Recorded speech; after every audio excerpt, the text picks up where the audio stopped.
Okay. Boker Tov, everybody. So we are continuing Gemara Masechet Beitzah, Perek Sheni. We've been discussing the sugyot of Eruv Tavshilin, which I've said already very relevant this year. For those of you who may be in Chutz, it's even more relevant, triply relevant. Okay, but that's the case. So we got up to. Let's take it from about halfway through the daf, halfway through the Amud. We're on daf Tet Zayin Amud Bet. About halfway down, there are two dots. And it says Ha'u Samya. Right, we saw this before, but we'll see it again. It said Ha'u Samya Da'ava Mesadem Matnita Kamei Demar Shmuel. There's a certain blind person. What's the significance of the fact that he's blind? I'm not sure, but maybe that's just what the case was. And he was learning Mishnayot with Shmuel.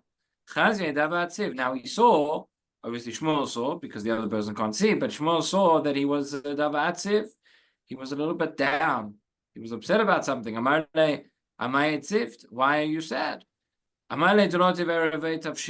said, because I forgot to do an Erev Tavshilin, despite the fact that everybody sent me an email on Erev Yom Tov, and everybody sent me a WhatsApp, and everywhere I looked, I saw Erev Tavshilin, but I forgot to do it.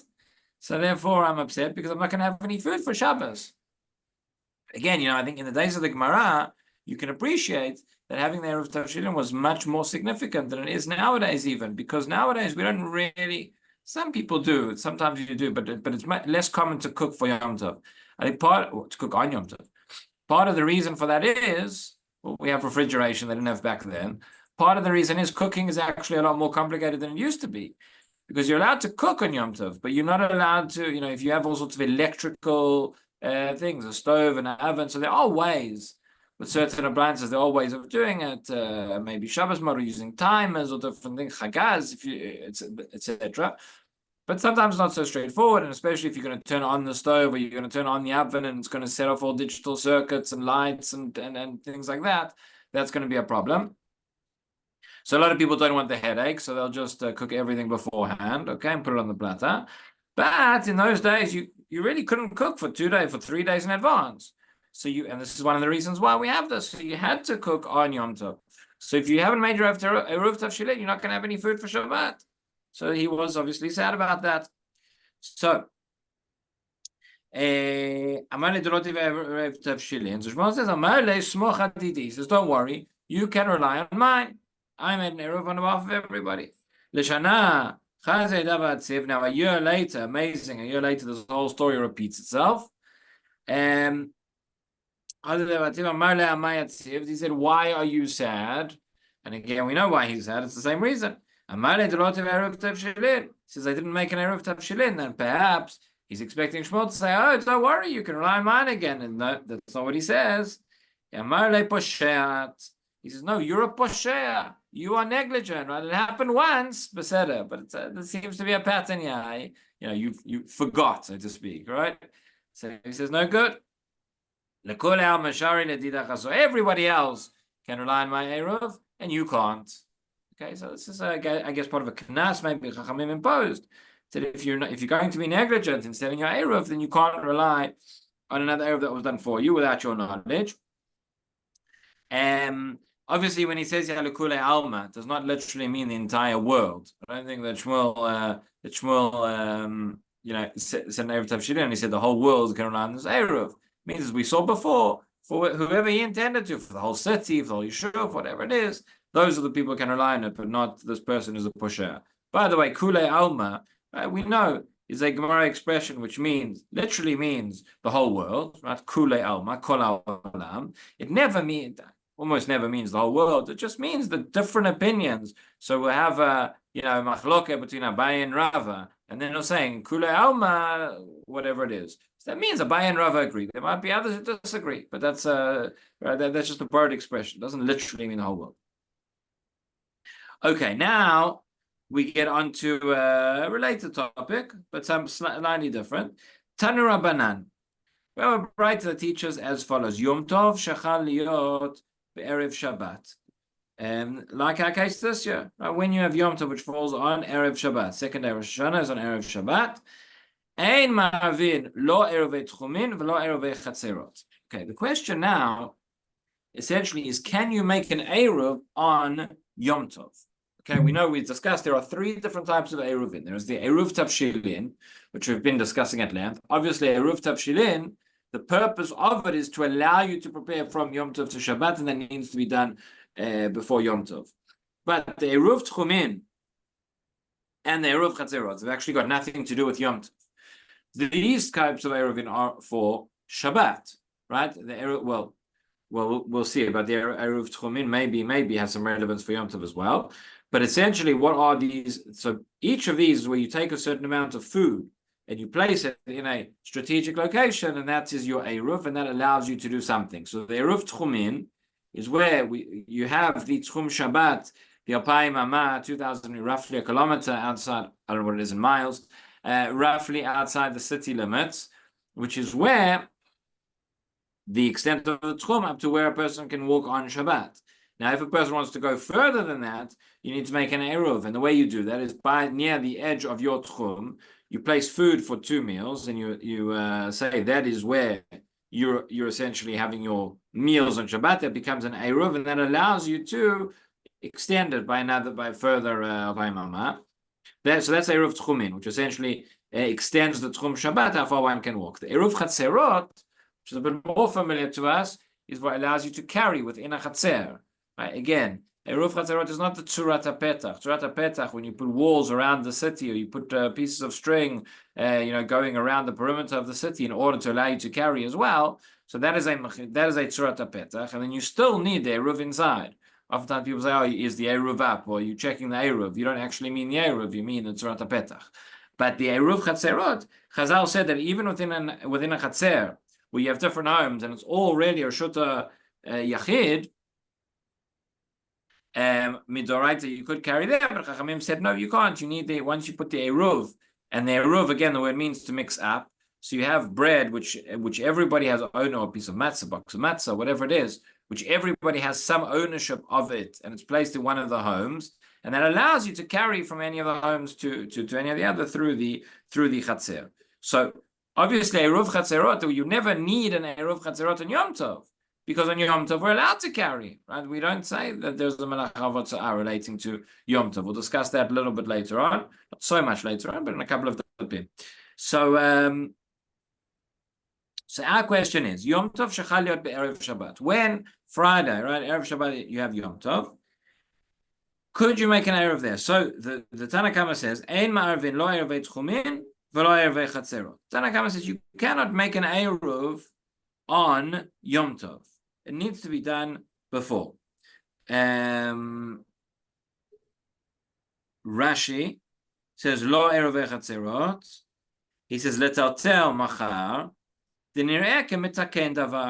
looks like you are fixing, right? Metaken, like you have metaken mana, which is related to the melacha of maybe bepatish.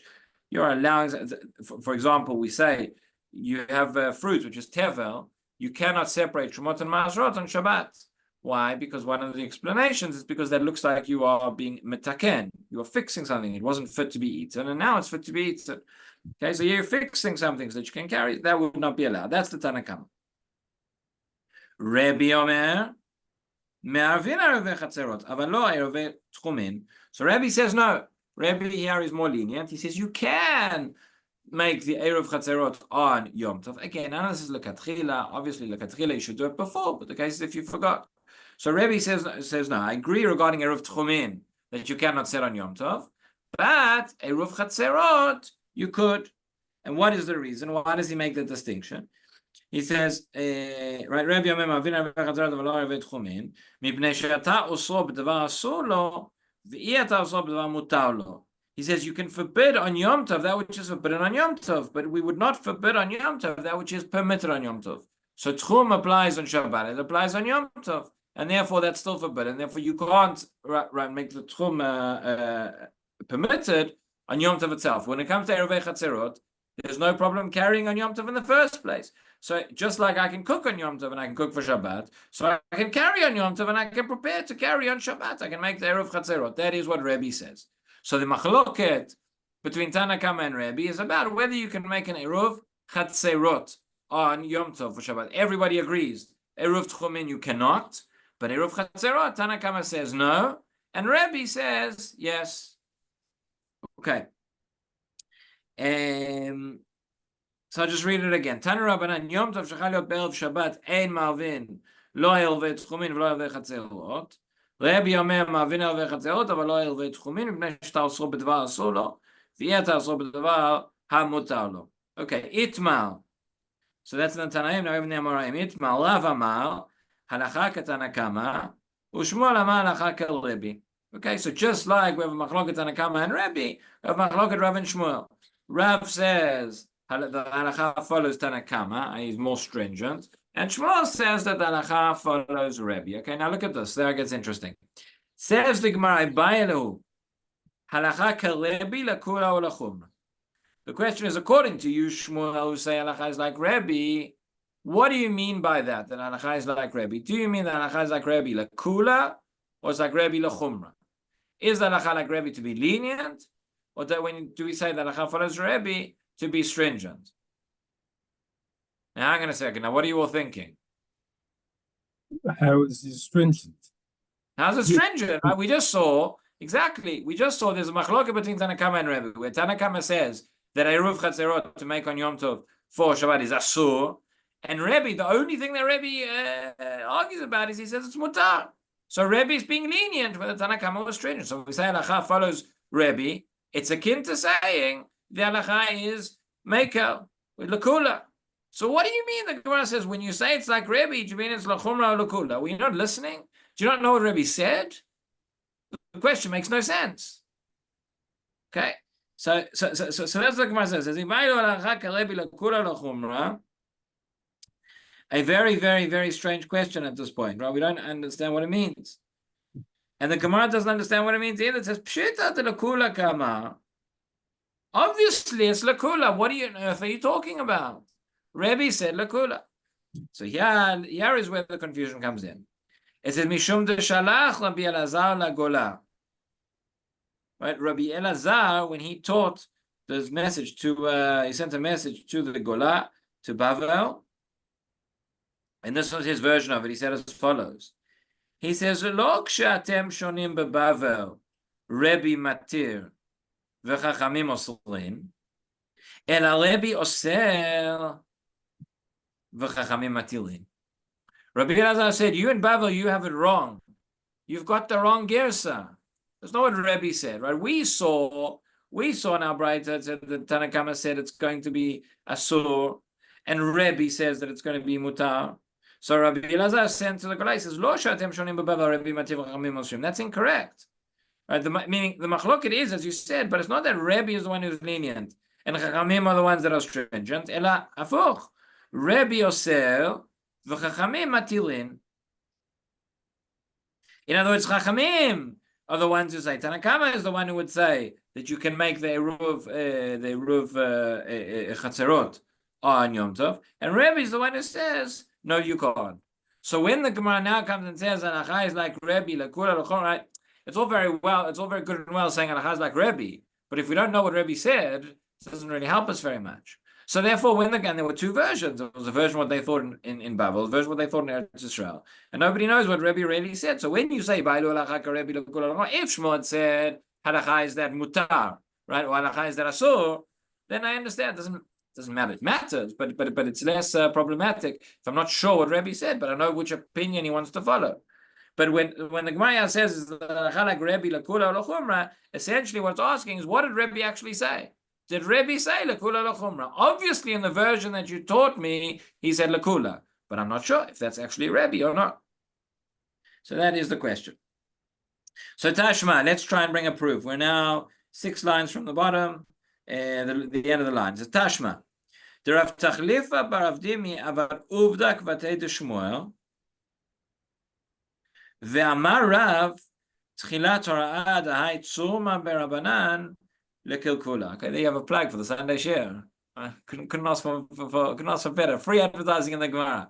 Okay, so it says the suggested proof is as follows: Rav Tachlifa barav Dimi avar uvdak vatei de Shmuel. So he paskened like Shmuel. At this point, we're still trying to establish what that means. Shmuel said like Rebbe, Amar Rav, and then so Rav says, Tchilat Hora'adai Tzuma B'Rabanan. Tzuma B'Rabanan is a young Talmid Chacham, an up and coming Talmid Chacham. That's what I mean. Surba, the word surba actually means sorev, to be burnt. It's one who's singed by the words of the sages, right? Somebody who's with the Chachamim. It's not so simple. But that's what a Tzuma B'Rabanan is. It's a term for a young Talmid Chacham. And that is our share on Sundays at 10 o'clock. On Zoom, hopefully, and in person. Be there in person because sometimes the Zoom doesn't work. All right. But so he says this Tzuma B'Rabanan related to Rav Tachlifa Bar Avdimi. It says Tchilat Torah, meaning he's only just started paskening, but he's a little kilkula. He's already giving oraot that are going to cause a kilkul, that are going to cause people to transgress. So the question is this: Rav Tachlifa Bar Avdimi said halacha is like Shmuel. He said halacha is like Rebbe. And Rav comes along and says, by saying halacha is like Rebbe, you're going to cause a kilkul. You're going to cause people to make a mistake, to do the wrong thing. Now, if Rebbe said lakula, so I understand what the kilkul is. The kilkul is you're telling people that it's mutar and it's actually asur, and they're going to do the wrong thing, right? If we say that we're trying to prove what Rebbe said. If Rebbe said that it's mutar la'aniach eruv chatzerot on Yom Tov, okay, now Rav Tachlifa Bar Avdimi comes along and he says, yes, you're allowed to make an eruv on Yom Tov. And Rav says, oh, you're causing a kilkul. Why? Because you're telling people they can make an eruv on Yom Tov. They actually can't make an eruv on Yom Tov, and you're causing them to transgress. So according to that, I understand. So that is seemingly the proof that Rebbe was the one who said lakula.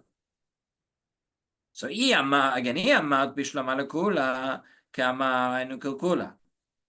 Ela iyamad lechumra my kilkula. If you're going to say that he actually ruled lechumra, what's the kilkul that's going to come from that? Okay, so he said a chumra. So he told people that it's asur, so they won't do it, but they won't do anything wrong. So he says, no, ika kevan de makalkele be'elabim. You will still cause a great kilkul. You're going to cause many to transgress. How are you going to cause them to transgress? So says Rashi, kevan de makalkele be'elabim sheshachachenu metaltelim b'lo eruv. They're going to forget that there's no eruv chatzerot, and then they're going to transgress the prohibition of carrying on Shabbat. In other words, so we don't have a proof from here. It could go one way or the other. If we say that Rebbe was the one who was lechumra, and his hara'ah was that you cannot make the eruv chatzerot on Yom Tov, right? So why is Rav questioning? Why is Rav complaining that Rav Tachlifa Bar Avdimi is going to cause a kilkul? He's saying he's going to cause a kilkul because you're telling people they can't do it when they actually can make an eruv, and therefore they won't have an eruv, and they're going to forget, and they're going to carry, and you're responsible for the fact that they carried without an eruv. Okay, so we don't have a proof here at all.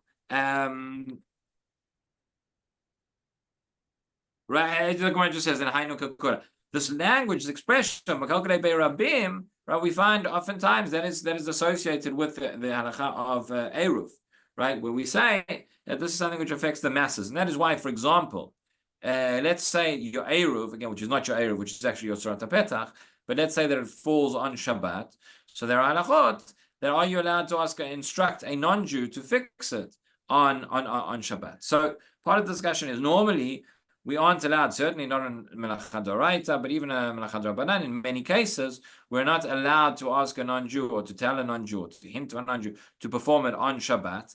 Again, I'm not getting now into all the intricacies. I'm not getting into all the details of Amir al-Nochri. There are, of course, exceptions, and there are cases where it's allowed. But in order to, right, one of the cases is in order to instruct them to go and to fix the eruv, because there it's a kilkul of Rabbim. It's not just going to affect one person; it's going to affect many, many, many people.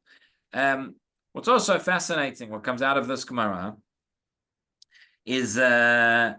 And it's interesting the Gemara didn't say it explicitly in this way, but it does seem to allude to it, which is that the kilkul can come not just from when you say something is mutar, it's actually asur, but it can come when you say something is asur that should be mutar. Right? We say in the video of Nissim Gaon, which many people say on Erev Yom Kippur, and those who have the custom say Erev Yom Kippur Katan say it as well. And in that video, there's a line where it says, right, something along the lines of that which was asur hitarti, and that which was mutar asarti. Right, and we always understand if something's forbidden, it's a problem to say it's allowed. But if something's allowed, what's the problem to say that it's forbidden? You have a concept of a chumrah da'ati lidei kula. Sometimes you want to make a chumrah and it actually turns into a kula. So we do say koch de'eter adif, and obviously you have to know something. You can't just paskin that everything's mutter. That's also a problem. You can't say things are mutter when they are forbidden. But it's also not correct to say things are forbidden when they are mutar. We have to know the difference between ikar din and chumrah, and we have to there can be a kilkul from being unnecessarily machmer as well. Part of the reason is because whenever you are machmer on something, you are maker on something else by definition. Right? Life's all about trade-offs. Halacha works in the same way. So we're coming up to Yom Kippur, and everybody, there's always a discussion in terms of, we know that somebody who is sick is allowed to. Not only is allowed to fast, is required not to fast, right? If it's going to be a situation of pikuach nefesh, or even of fake pikuach nefesh, you often have this. Every year you get people who call, Rabbi, the doctor says, I need to eat, but I don't need to eat. I know, I'll be fine. And, you have to have a conversation. Obviously, it depends on the details, depends on whatever, but that's incorrect for a person who needs to eat on Yom Kippur. And they decide, no, I want to be frum. And there have been very tragic stories. Versus, right? It's not being from, if you need to eat and it's pikuach nefesh, it's not being from to fast on Yom Kippur. It's being from not to fast on Yom Kippur, right? If that's the situation, of course, you have to. I'm certainly not giving a blanket answer for everybody to eat, okay? But so Rav Chaim of Brisk, it was known that Rav Chaim was very, very lenient in terms of these halachot for pregnant women and women who are nursing, in terms of pikuach nefesh, fake pikuach nefesh. And they asked him once. And he said, I'm not maker on Ilchot Yom Kippurim. He said, I'm machmer on Ilchot Pikuach Nefesh. Right? One comes at the expense of the other. Right? All different things. A person coming up to Yom Tov, coming up to Sukkot, and a person wants to be very machmer and wants to have the most muhdar etrog in the world. Right? So they're going to go and they're going to spend thousands of shekels or thousands of dollars on the etrog. What about money for tzedakah, and what about Simchat Yom Tov, and what about feeding your family, etc. So, one comes, I'm not saying sometimes there's a trade-off. Sometimes the person should spend a little bit extra on the etrog, but maybe it's not necessary. Maybe the money is better spent elsewhere, being machmer and other things. So that's the concept, that chumrah can lead to a kula, and you have to weigh these things up against one another. Okay, top of now the Daf Yud Zayin Amud Aleph says the Gemara. So we said Ainu Kula. Amar Rav Amar Chisda. Amar Avuna, halacha karebi v'la'asor. Okay, now we understand when he says halacha karebi v'la'asor, I mean that goes according to the version, not like the version that we had initially, but like the other version, which is to say halacha follows Rebbe, that you cannot make the eruv chatzerot on Yom Tov. Okay, next brighter now talks about something a little bit different, but we get onto this because we just spoke about Yom Tov, which falls on Erev Shabbat. Okay, here's a case where Yom Tov falls on Shabbat. Again, it's not our case this year, at least not for Rosh Hashanah, Sukkot, or Simchat Torah. Yom Kippur, Agav, is on Shabbat. So that has its own unique ramifications as well. By the way, one of the kulas, so when Yom Kippur falls on Shabbat, so when we make Havdalah on Motzei Yom Kippur is the only time when Havdalah, aside from Shabbat, where we have a ner. Right, we make Havdalah after Yom Tov. We don't need a ner, is not required. But there's a difference between Shabbat and Yom Kippur in terms of why we use a ner. On Shabbat, it's to mark the fact that the fire is reminiscent of the fact that fire was created on, let's say Shabbat. The Rishon had fire, etc. On Yom Kippur, it's only got to do with the fact that we are not allowed to use fire. On Yom Tov, you're allowed to kindle a flame, and therefore we don't need the ner on Motzei Yom Tov, but on Yom Kippur you're not. But in order to show that, we need what's called a ner shavat. There's a unique halakha when it comes to Yom Kippur and Havdalah, that you have to have a candle that's been lit throughout Yom Kippur, and therefore we show the difference. On Yom Kippur itself, we couldn't do anything with this candle. Now at Havdalah we can. So what if you don't have a ner shavat? Well, you have to get one. And if you can't get one, so then you would do Havdalah without the ner, say Yom Kippur, unless it's also Motzei Shabbat. And because it's also Motzei Shabbat, you would have a candle that was not a ner Shabbat. You could make Havdalah on that. So this year, one should still have a ner Shabbat, and one should do one's best. But if one was unable to, or the candle went out, or you couldn't find one, whatever, if it's Motzei Shabbat as well, you can use that ner. The other thing that comes up unique is other things as well. But Kiddush, Right? We have a mitzvah Zacharit Yom HaShabbat L'Kodsho. We have a mitzvah of Kiddush on Shabbat. Now, normally, the way we fulfill Kiddush on Shabbat is over wine. That is an enactment of Rabbanan.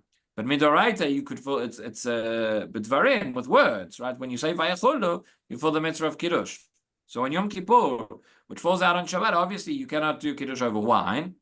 But we add in, we say Vayachulu in davening, and one has to have in mind that is making Kiddush. That is the Kiddush of Shabbat on Yom Kippur by saying that tefillah. Okay, so Tan Rabbanan, we say over here now, second line of Daf Yudzayin Amud Aleph at the top. Tan Rabbanan Yom Tov shechal liot b'Shabbat. When you have Yom Tov which falls on Shabbat, it's the same day. So the Gemara is going to go into discussion about the tefillot, the different brachot that we have. Right? We know that in the Shmoneh Esrei, which is never Shmoneh Esrei, as we've spoken about many times, the Tefillat Amidah on Yom Tov and on Shabbat it is 7 brachot.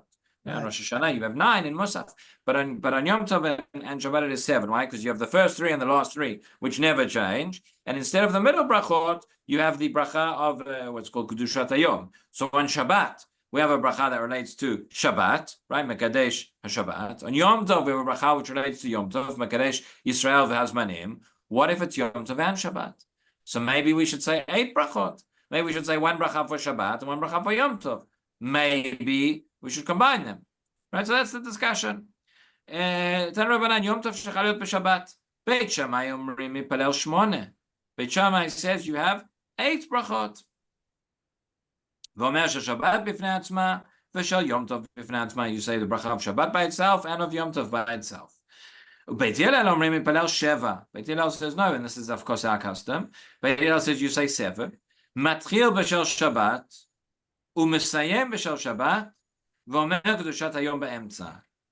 he says the structure, the format of the text of the bracha is that you begin with Shabbat and you end with Shabbat and you speak about Yom Tov in the middle, right? In terms of the way that it's phrased.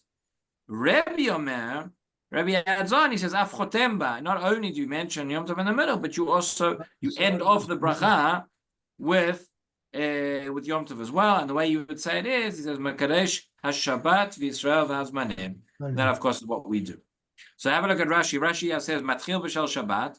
Bracha echad l'shneim. According to Beit Hillel, we have 1 bracha for both of them. Matchil azkir Shabbat chila. First, you talk about Shabbat. V'titen lanu et yom ha'menucha hazeh.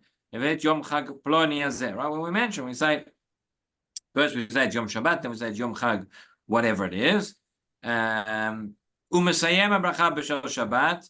Mekadesh Shabbat v'tu lo. Okay, so that's how Rashi understands it. Beit Hillel is saying, according to that, it would be a machloket between Beit Hillel and Rabbi, that you end off the bracha, you just say Mekadesh Shabbat, and that's it. But you mention Kedushat Hayom in the middle, Kedushat Hayom ba'emtza, v'titen nanu Hashem Elokeinu et yom ha'menucha hazeh v'et yom chag ploni hazeh. Right? So, okay, the nafkamina for all of this would be, again, we mentioned at the end, nafkamina would be, what if a person mentioned Yom Tov but then got the bracha wrong? Would they go back? Would they have to say it again, etc.? That's all relates to how critical it is, the mention of Shabbat and Yom Tov with each component. Okay, there's a little bit more. The Gemara then is going to go into discussion, talk about also Rosh Chodesh, Chol HaMoed, etc., before taking us back to the laws of Hilchot Yom Tov and cooking and preparing, etc. But you are going to have to wait in suspense until next week. Have a wonderful day, everyone. Shabbat shalom. Shabbat shalom. Shabbat shalom.